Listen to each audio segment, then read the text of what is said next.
Hello everyone, I hope you're doing well and staying safe. Thank you for signing in to listen to my presentation today. My name is Gianfriddo and I'm a student at Worcester State University.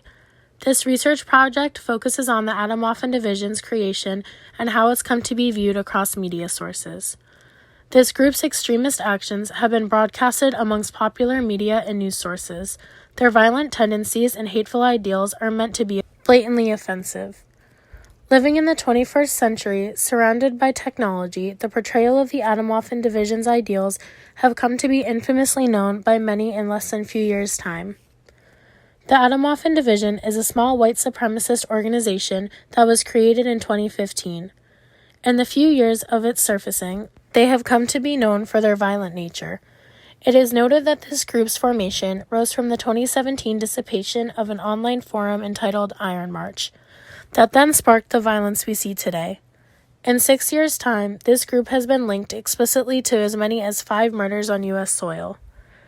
The agency prides itself on being a revolutionary, National Socialist organization rooted in political activism and upholding an autonomous, fascist lifestyle.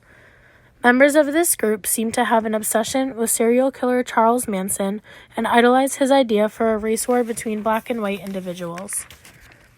Atomwaffen members sought out former American Nazi James Manson, who now identifies as a neo-Nazi, and republished pieces of his writing.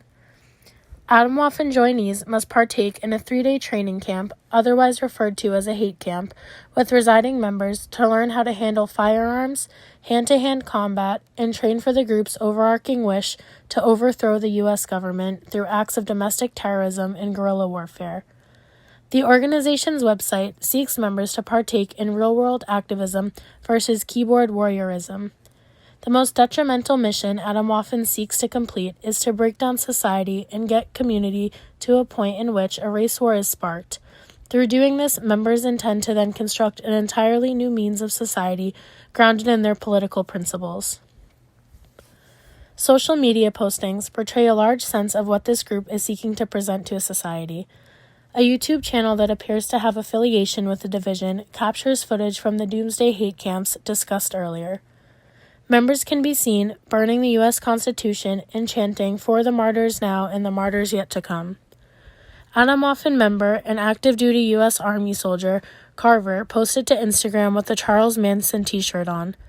Down below in Figure 2, Carver is photographed wearing Army shorts, an Army shirt, and throwing up a Nazi salute. His face is covered by his skull and bones illustrations frequently used by other Atomwaffen division members. In Figures 5 and 6, we can see armed Atomwaffen members posing in the desert during a weapon training session, the 3-day Death Valley hate camp training. In Figure 10, the alleged leader of the Atomwaffen division, John Cameron Denton, can be seen pictured alongside other white supremacists. In Figure 1, Atomwaffen members are seen in a Facebook post. Figure 3 shows graffiti done by an Atomwaffen member that was then posted to Instagram and Facebook. Figure 4 is a public Facebook post of members at a white supremacist rally. Figure 7 is Atomwaffen's original logo. Figure 8 is the current logo for the organization. And Figure 9 shows Atomwaffen members holding the division's flag. Next, I have listed some large news headlines that have been correlating with the organization. I'm just going to go ahead and read off a few that I've included.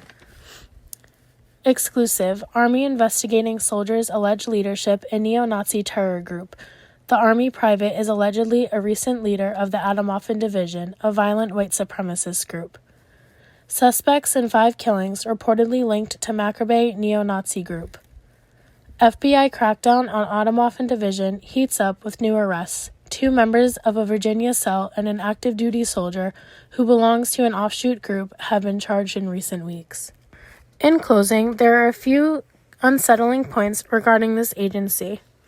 We do not have a true estimate of how many members of the division are active and/or prior military. There is a strong inclination that most members have had formal military training at some point. Not only is this group sadistic, they are obsessed with violence and instilling fear into those who do not agree or reside in their in-group. The division's mission and shocking violent occurrences have spread like wildfire across media outlets. Pictures, messages, and other forms of media portray just what's needed to understand this organization's wishes and future goals. It can be concluded that popular media sources present the group's violence, propaganda, and parts of membership, while news headlines bring attention to the consequences of the crimes being committed by members, as well as an inside look into the horrors found behind the group's violent actions. Once again, I'd like to say thank you for listening in today. Stay safe.